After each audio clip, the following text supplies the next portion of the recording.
White Sox fans? This is your Sox Machine White Sox wake-up call for Wednesday, June 28th, 2023. I'm Josh Nelson. One of the coolest games I've ever attended as a fan was back on April 29th in 2009. It was between the Milwaukee Brewers and the Pittsburgh Pirates, with Giovanni Giolito making the start. Now, I bring this story up because on the mound, Giolito was brilliant. He went 8 shutout innings, allowing just 2 hits, walking 1 batter with an impressive 11 strikeouts. Unfortunately for the Brewers offense, they couldn't provide any run support as they were dealing with Ian Snell in that game. That changed in the 7th inning when on a 0-2 pitch, Giolito crushed a solo home run to left field. I couldn't believe that he did it. Milwaukee would win by a final score of 1-0, and I thought it was amazing on how Giolito pretty much won that game by himself. Fast forward to tonight, and it was Shohei Ohtani on the mound for the Los Angeles Angels. With how the White Sox offense has been hitting against right-handed pitching, as a team they were hitting .231 with a .288 on-base percentage, slugging .386 before the game. Ohtani was set for a big night on the mound. As the Major League Baseball's home run leader, he was also trying to keep his home run streak alive against the White Sox. Sure enough, Ohtani did in the first inning, launching a middle four-seam fastball from Michael Kopech to make it 1-0. That's 4 straight games against the White Sox that Ohtani has hit a home run. There was a part of me that wanted to see the Angels win by a final score of 1-0, and Ohtani pulling off a Giolito. But man, Michael Kopech was wild again. He threw 31 pitches in the first inning, 22 more in the second inning, and he just battled with command all game. In the 4th inning, the Angels scored their second run off a David Fletcher RBI fielder's choice. At 91 pitches, it appeared that Kopech would be done because in his last start, at 86 pitches, Grifol cited Kopech's workload as the reason to pull him after 4 innings against the Texas Rangers. Well, Grifol didn't implement the same thought process as he trotted out Kopech to start the 5th inning. Sure enough, Kopech allowed a single to Ohtani, his first non-home run base hit against the White Sox in 2023, and then Kopech walked Brandon Drury. That was enough for Grifol to replace Kopech with Touki Toussaint, as Kopech finished with 102 pitches for the outing. Against Mike Moustakas, Toussaint was able to get a ground ball hit to Gavin Sheets at first base, and Sheets was able to start a 3-6-1 double play, a big defensive play for the White Sox at the time, as Toussaint struck out Renfroe to end the threat, and it was still just a 2-run game. But man, this White Sox offense is sinking to new lows. Eloy Jimenez hit a double, but was left stranded. Yasmani Grandal singled, but then he was doubled off when Jake Burger lined out to right field. Not sure what Grandal was thinking, because we know that he is not a speed threat by any stretch of the imagination. The White Sox finally had multiple base runners on in the 6th inning when Elvis Andrus walked and Andrew Benintendi singled. But Ohtani got Tim Anderson looking on an inside cutter, and Luis Robert whiffed on his splitter. So after the 6th inning, Ohtani was at 91 pitches but had 9 strikeouts to 3 hits allowed with just 1 walk. Angels manager Phil Nevin stuck with Ohtani to start the 7th inning, and Eloy Jimenez greeted Ohtani with the leadoff single, his second base hit of the game. Jimenez would advance to second base off a wild pitch, and next was Grandal, and after falling behind 0-2, Grandal would watch Ohtani's cutters and sweepers sail wide of the plate in drawing a walk. On those pitches, Ohtani was falling off the mound in a funny way, and during a mound visit, Angels pitching coach Matt Wise called for the training staff. After a brief conversation, Nevin called for Jacob Webb to relieve Ohtani, who was pulled from the game as a pitcher, but stayed in as the DH thanks to the Ohtani rule. That would matter later. The White Sox did score in the 7th inning. It took a great deal of effort, but Clint Frazier scored as he pinch ran for Grandal, who walked earlier. And thanks to Gavin Sheets' RBI single to right field, it was a 2-1 ball game. But back to Ohtani. In the bottom half of that inning, Ohtani smashed his second home run of the game to center field, making it a 3-1 lead again for the Angels.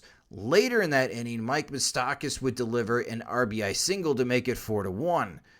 Then things got interesting in the 9th inning with the Angels closer Carlos Estevez pitching.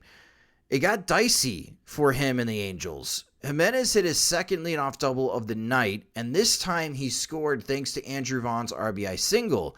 Now down 4-2, Zach Remillard kept the line moving with a single to center field. Suddenly, the go-ahead run was batting for the White Sox. That was in the form of Jake Burger, and after whiffing on high fastballs, Burger did manage to hit a grounder at Fletcher, who this time was covering at second base. But a bobble by Fletcher and Moustakas not covering first base allowed an infield single to Burger, and then suddenly the bases are loaded with nobody out. But in true White Sox fashion, all hopes were dashed when Seby Zavala struck out and Elvis Andrus grounded into the 5-4-3 double play, ending the game. Game notes for this one: Shohei Ohtani is going to grab all the headlines when you wake up because he went 3 for 3 with 2 home runs and he walked. His final pitching line was 6 1/3 innings, allowing just 4 hits, 1 earned run. He walked 2, but he struck out 10. I am sure it's in the single digits of the number of players in Major League Baseball history that have hit 2 home runs and struck out 10 batters in the same game. Eloy Jimenez went 3 for 4 with 2 doubles and a single. Andrew Vaughn went 1 for 4 with an RBI. Gavin Sheets was 1 for 3 with an RBI. And Tim Anderson went 0 for 4 with 3 strikeouts. His season OPS is now .542. He'll probably bat second tomorrow. The White Sox are now 34-47 at the halfway mark. For those mathematically challenged, the White Sox are on pace to finish 68-94 in 2023. Whether you like it or not, the Chicago White Sox are back in action tonight. Taking the ball for the White Sox will be Lucas Giolito. In 4 starts this month, Giolito hasn't allowed more than 2 earned runs, but he has allowed 3 runs in his past 2 starts, with a few of those runs being unearned. But Giolito has been excellent in June. Covering 24 innings in 4 starts, Giolito has a 1.50 ERA with 30 strikeouts to 8 walks. Pitching in Anaheim is somewhat of a homecoming for Giolito. In his 4 previous starts at Angel Stadium, Giolito has a career 3.47 ERA spanning 23 innings with 30 strikeouts and 10 walks. Last year, Giolito went 6 innings, allowing 6 hits, 2 earned runs with a walk and 6 strikeouts at Angel Stadium. I'm expecting a good outing from Giolito tonight. For the Angels, it'll be righty Jaime Barrera.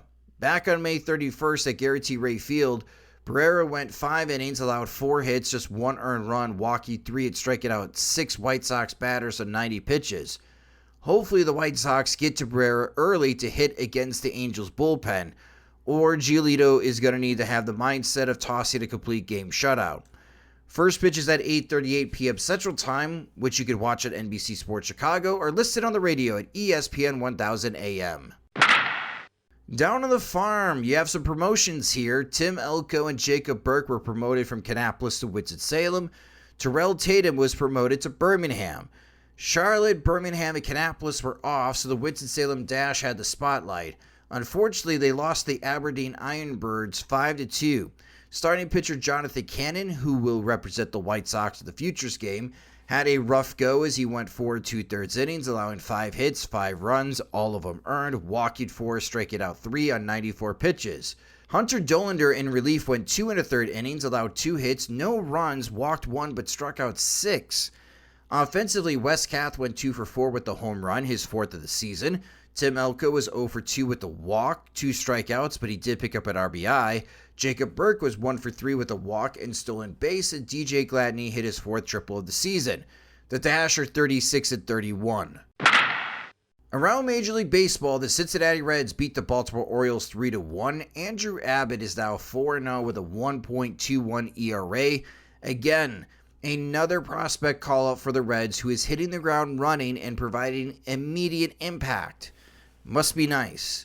Pittsburgh beats up on the struggling San Diego Padres 9-4. Nick Gonzalez hit his first career home run in that game. The San Francisco Giants are on quite the run as they improved to 45-34 in 2023 by shutting out the Toronto Blue Jays 3-0. Speaking of runs, the Miami Marlins offense wakes up as they have 19 hits on their way to scoring 10 runs, crushing the Boston Red Sox 10-1. The Marlins are now 46-34 in 2023. The New York Mets get a much-needed win after Steve Cohen, the owner of the Mets, announced on Twitter he'll be having a morning press conference today. The Mets score 7 runs to beat the Milwaukee Brewers 7-2. The Los Angeles Dodgers behind Clayton Kershaw blanked the Colorado Rockies 5-0 at Coors Field. The Philadelphia Phillies jump out early against the Chicago Cubs despite the poor air quality in the city as the Phillies win 5-1. It took 11 innings, but the Washington Nationals surprised the Seattle Mariners winning 7-4. Arizona scored 5 runs in the first inning against Tampa Bay. Then the Rays scored 4 runs in the second inning. But that's all the damage starting pitcher Zach Gallen would allow as the D-backs win 8-4 in a game between division leaders. Out in Oakland, the Athletics shocked the New York Yankees, winning 2-1. The Yankees' offense is really struggling without Aaron Judge in the lineup. Scores in the American League Central. The Minnesota Twins are no match for the Atlanta Braves as the Braves score 6 runs in the first 2 innings against Joe Ryan to win 6-2. The Twins are 40-41 at the halfway point. Cleveland scored 2 runs at the top of the 9th inning to come from behind to beat the Kansas City Royals 2-1. Detroit was up 2-0 on the Texas Rangers into the 6th inning, but that Rangers offense woke up in a big way as they went on to win 8-3. Your standings in the American League Central, the Minnesota Twins still lead with a 40-41 record at the halfway point. They have lost their last 2 games to the Atlanta Braves. The Cleveland Guardians are 38-40. They are now a half game back of the Minnesota Twins. They have won 6 of their last 10 games. The Detroit Tigers are 34-44. They're 4.5 games back. The White Sox are 34-47. They're 6 games back. And the Kansas City Royals are 22-57. They're 17 games back. Since we're at the halfway point, your MLB playoff standings, if the season were to end today in the American League, your top 2 seeds would be the Tampa Bay Rays and the Texas Rangers. Your playoff matchups for the wild card round would be the 3rd seed Minnesota Twins hosting the 6th seed the Los Angeles Angels. And then in the other game, you have the number 4 seed the Baltimore Orioles hosting the number 5 seeded New York Yankees. In the National League, your top 2 seeds would be the Atlanta Braves and the Arizona Diamondbacks. Your wild card matchups would be the number 3 seed, the Cincinnati Reds, hosting the number 6 seed, Los Angeles Dodgers. And this is an interesting matchup. The number 4 seed would be the Miami Marlins, hosting the number 5 seed, San Francisco Giants. That will do it for this White Sox wake-up call. You can follow us on Twitter. We're at Sox Machine. You can follow me on Twitter at SoxMachine_Josh. Subscribe to the Sox Machine podcast wherever you listen to podcasts such as Spotify and Apple Music. We also upload podcast episodes into our YouTube channel, which please subscribe to at youtube.com/SoxMachine. If you enjoy our work and want more, subscribe to our Patreon to receive exclusive content, ad-free versions of the website and podcasts. Monthly plans start at $2, or you can save with an annual subscription. Again, sign up at patreon.com/SoxMachine. The White Sox Wake-Up Call is a production of SoxMachine.com, your home for all things Chicago White Sox baseball, and part of the Blue Wire Podcast Network. I'm Josh Nelson. Thanks for listening.